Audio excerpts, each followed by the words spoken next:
हमारे साथ समाजवादी पार्टी के युवा नेता मनोज यादव जी हैं। मनोज जी, आज एक ख़ास बात यह है कि समाजवादी पार्टी के जो संस्थापक मुलायम सिंह यादव जी हैं, आज उनका जन्मदिन भी है। तो अभी उनके गुजरे करीब करीब महीने भर के आसपास हुआ। और किस तरह से उनका जन्मदिन को आप देखते हैं और क्या आगे की आपकी योजना है, आप पार्टी की खास करके? बहुत बहुत धन्यवाद आपका। आपने हमें अपनी बात रखने का अवसर दिया। आज श्रद्धेय नेताजी का आज जन्मदिन है और ये पहला जन्मदिन है जब श्रद्धेय नेताजी की गैर मौजूदगी में वो इस दुनिया में नहीं है। हम सभी समाजवादी शोकाकुल लोग उनको नमन करते हैं। रही स्ट्रेटजी और रणनीति की बात, आगे श्रद्धेय नेताजी ने जो हम लोगों को राह दिखाई, सभी समाजवादी लोगों को का ये प्रयास है कि नेताजी ने जो रास्ता हम सबको दिखाया है। अब माननीय श्रीमान अखिलेश यादव जी समाजवादी पार्टी के राष्ट्रीय अध्यक्ष, उत्तर प्रदेश विधानसभा के नेता प्रतिपक्ष के रूप में जो भी उनका दिशा निर्देश और आदेश होगा, हर समाजवादी साथी, हर समाजवादी सिपाही उस आदेश को पूर्णतः पालन करेगा। अभी चूँकि चुनाव हो रहे हैं और नेताजी की भी सीट खाली हुई है, वहाँ से श्रीमती डिम्पल यादव जी मैदान में हैं, तो वहाँ और रामपुर सीट और खतौली पे पूरा हम लोगों का ध्यान है और हम लोग वहीं से आए हैं पार्टी दफ्तर, और श्रद्धेय नेताजी को नमन करने के बाद फिर वापस हम वहीं जा रहे हैं। अच्छा, ये दिल्ली में भी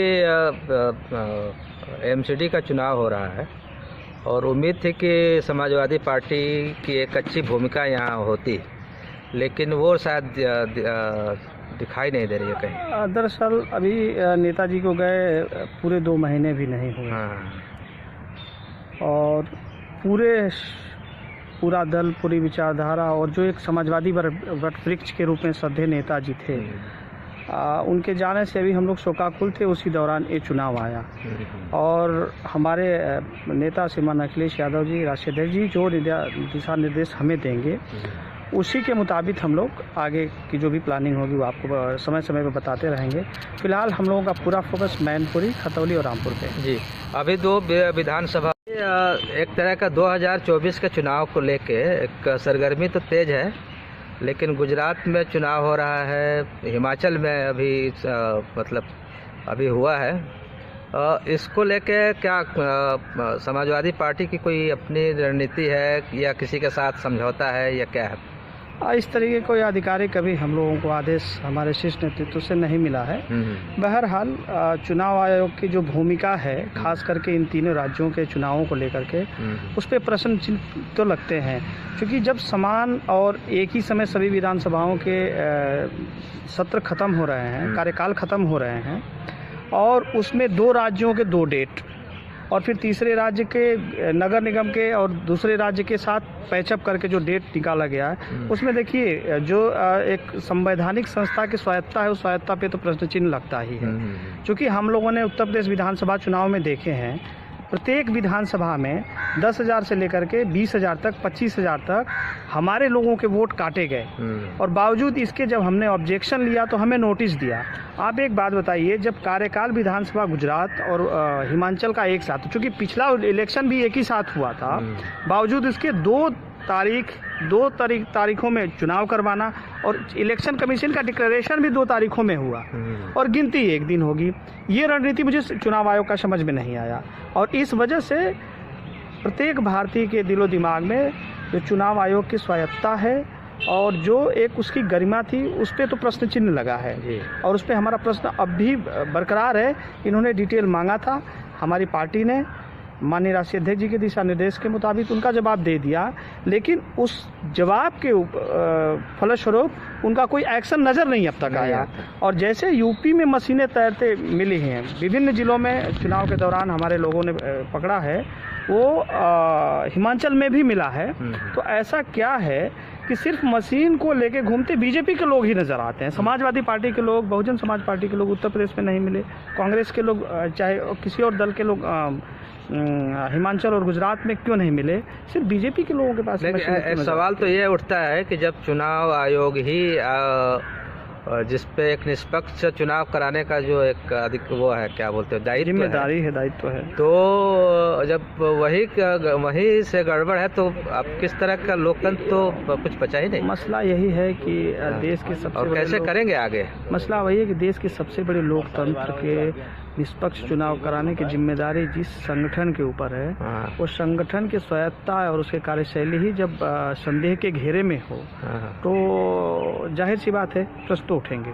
जी जी, तो प्रश्न तो उठाना एक अलग बात है, लेकिन एक लोकतांत्रिक मूल्यों वाली पार्टी है समाजवादी पार्टी, इसको लेके कोई आंदोलन या कोई इस तरह की कोई दिशा दे अपने कार्यकर्ताओं। ठीक बात है, लेकिन सबसे बड़ी बात यह है कि जो चुनाव आयोग हमसे प्रश्न पूछ रहा है वैधानिक के तौर पे, उन प्रश्नों का परिणामिक जवाब देना बहुत ज़रूरी है जी। और चूंकि चुनाव आयोग ये कह रहा है कि कहाँ वोट काटे गए आप बताइए, उसकी लगभग 10,000 से ज़्यादा पन्नों की डिटेल चुनाव आयोग के दी जा चुकी है।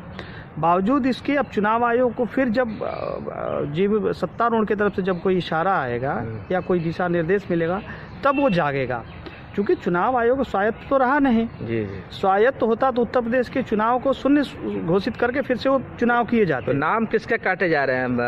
जो देखिए, ये एक कैडर का मामला है।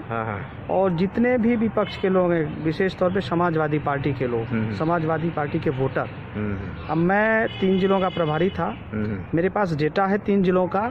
मैं प्रत्येक विधानसभा में 10 से लेकर के 25,000 वोटरों के मेरे पास डेटा है जो नाम काटे गए। मैं जिस जिले से आता हूँ, किस जिले की बात? मैं हाथरस की बात कर रहा हूँ, मैं महोबा की बात कर रहा हूँ, मैं जनपद मऊ की बात कर रहा हूँ। चूँकि जनपद मऊ मेरा अपना गृह जनपद है।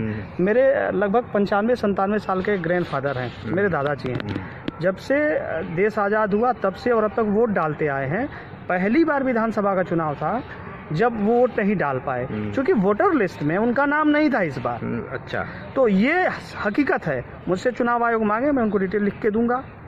आखिर किसके इशारे पे क्यों उनका नाम काटा गया? जो कि 97-96 साल के व्यक्ति हैं, आज़ादी पहला चुनाव से लेकर के और वो अब तक के सभी चुनावों में वोट डालते आए हैं, बावजूद इसको उनका नाम किसके कहने पे काटा गया? जाहिर सी बात है सत्तारूढ़ के इशारे पे ही सब कुछ हो रहा है।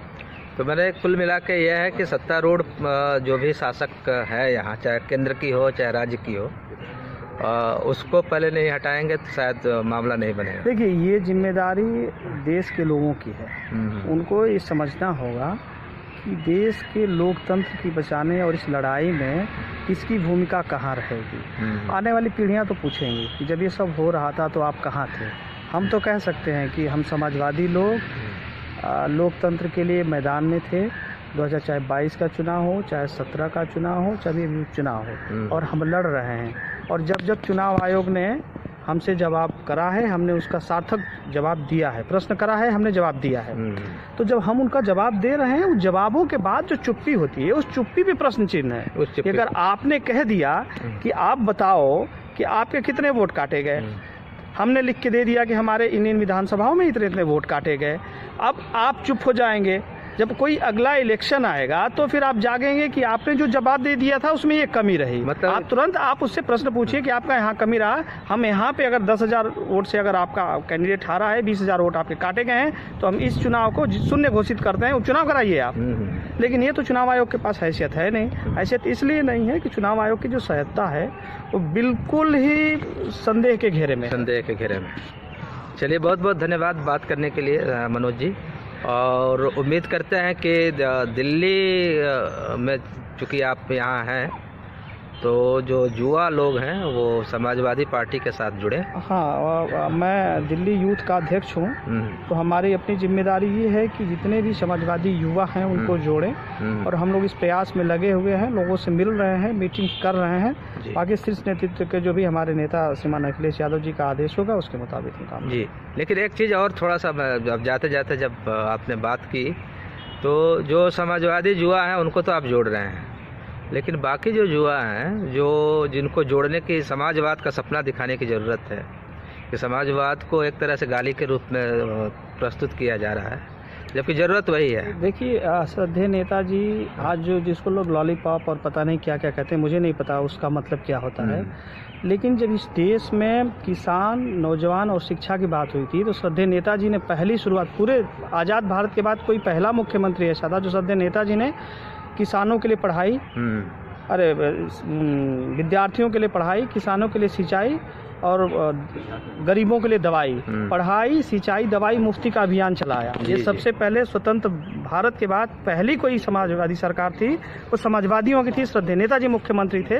उन्होंने पढ़ाई, दवाई, सिंचाई, मुफ्ती का अभियान चलाया।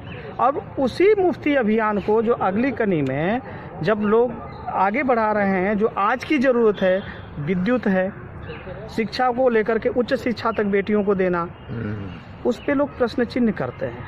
लेकिन नेताजी की जो नेताजी ने जो काम किए, नेताजी ने जो रास्ते दिखाए, वो कितने दीर्घकालिक हैं। आज से 10 साल 15 साल पहले जो काम नेताजी किए वो बाकी लोग आज कर रहे हैं। मतलब नेताजी की दूरदर्शिता को आप समझने की कोशिश करिए कि नेताजी उस दौर में उस समाज से आए जिस समाज के 5% लोग भी शिक्षित नहीं थे, लेकिन आकर के उस 70% समाज को उन्होंने जोड़ने का काम किया जो अशिक्षा में था, जिनके स्वास्थ्य की वजह से मृत्यु दर बहुत ज़्यादा थी। किसान जो फांसी लगा रहा था, किसान जो सिंचाई के पानी का पैसा दे रहा था, उसको मुफ्त करने का काम किया। किसानों पे बहुत बड़ा जो लोड आता था किराए के रूप में, उसको ख़त्म करने का काम श्रद्धेय नेताजी ने किया। और श्रद्धेय नेताजी की उसी कड़ी को आगे बढ़ाते हुए माननीय श्रीमान अखिलेश यादव जी हमारे राष्ट्रीय अध्यक्ष जी हैं, मुख्यमंत्री रहते हुए लड़कियों को 10वीं तक शिक्षा फ्री करा उन्होंने, 5वीं तक सबको शिक्षा, मिड डे मील, और मिड डे मील के अंदर जो पौष्टिक, मिड डे मील तो पुरानी योजना थी, उसको पौष्टिक कैसे बनाना है, ये समाजवादी सरकार की योजनाएं हैं और वो चल रही हैं। साथ ही राष्ट्रीय अध्यक्ष जी ने उस कड़ी को आगे बढ़ाते हुए जो शिक्षा नेताजी फ्री देने की बात करते थे, नेताजी ने फ्री दिया, उसको टेक्निकली हाई कैसे करना है तो उन्होंने लैपटॉप दिया। जो हमारे प्रदेश के युवा थे उन युवाओं को तकनीकी से लैस करा कि आप विश्व में जाना चाहते हैं तो तकनीकी को समझिए, तकनीकी शिक्षा को समझिए, वैश्वीकरण को समझिए, तब आप आगे और बढ़ पाएंगे। तो उस पूरी कड़ी को जो नेताजी ने करा, वो नेताजी के बाद माननीय राष्ट्रीय अध्यक्ष जी कर रहे हैं, और हम लोगों को जो भी आदेश पार्टी की तरफ से, शीर्ष नेतृत्व की तरफ से मिलता है, उसी रणनीति की तहत, उसी दिशा निर्देश के मुताबिक हम लोग आगे बढ़ाने का काम करते हैं। नहीं, एक समाजवादी होने के नाते, एक मतलब बाई हार्ट समाजवादी, एक तो होता है कि भाई आदेश मिलेगा तब आप काम करेंगे, एक होता है कि हम समाजवादी हैं जी, और चाहे घर में बैठे रहें चाहे बाहर जाएं, वो नेचर और आपका जो काम करने का तरीका है वो लगातार वो दिखता है। तो क्या केवल ऑर्डर का इंतजार करेंगे या ऐसा नहीं है? देखिए जब लोग यहाँ अध्यक्ष बना करके भेजे गए हैं, विभिन्न जो हमारे फ्रंटल और जो संगठन है वो भी जोड़ रहे हैं। हमारा नेचर है कि जो भी हमारे विचारधारा के लोग हैं उनको तो हम जोड़ेंगे ही। जो हमसे जुड़ सकते हैं, जो वैचारिक रूप से जिनसे हमारी समानता है, उनको भी हम जोड़ने के प्रयास में लगे हुए हैं। निरंतर हमारे युवा साथी, हमारे समाजवादी विचारधारा के लोग, हमारी विचारधारा के लोग जो है वो जुड़ रहे हैं, और इस कड़ी को हम निरंतर, हम सभी साथी, लोहिया वाहिनी भी है यहाँ पे छात्र सभा भी है, यहाँ यूथ ब्रिगेड भी है, महिला सभा भी है, विभिन्न संगठन है, तो बाकी सभी संगठनों के लोग लगे हुए हैं और अपने अपने स्तर पे सब काम कर रहे हैं। सबको दिशा निर्देश ऑलरेडी है, ये नहीं कि आप रुकिए, आपको जोड़ना है। एक एक आदमी को जोड़ करके ही एक दिन बहुत लंबी कड़ी बनेगी, और समाजवादी कड़ी को जोड़ने में सारे समाजवादी लोग लगे हुए हैं। चलिए, अब मनोज जी बहुत अच्छा लगा बात करके, और अभी तो शुरुआत है, हम लंबी वार्ताएं करेंगे, बातचीत करेंगे आपसे, और उम्मीद करते हैं कि कुछ नए पहलू पर हम आगे आपसे बात करेंगे। धन्यवाद।